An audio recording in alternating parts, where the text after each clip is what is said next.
Hi, this is Mike from MikeEckman.com. Today I have a Teraoka Auto Terra Super, a 35mm rangefinder camera made by Teraoka in Japan in the 1950s. The Auto Terra Super is an interesting spring-wound motorized drive camera that uses this key to wind up the film transport, which also fires the shutter.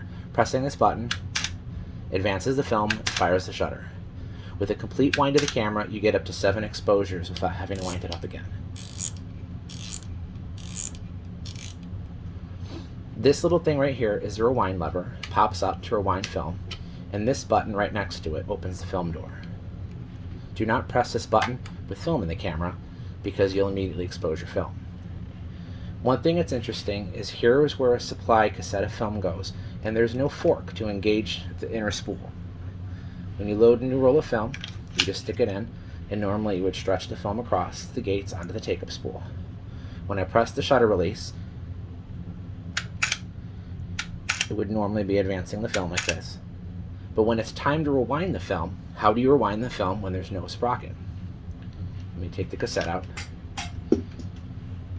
Pulling this lever up pulls the fork down, and then you spin it to rewind film.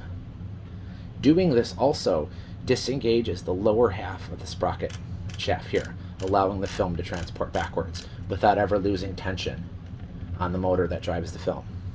When you're done, push this, close it, and at that point you would normally open the film door. Obviously I have the film door open while showing you how it works, but you wouldn't normally do that.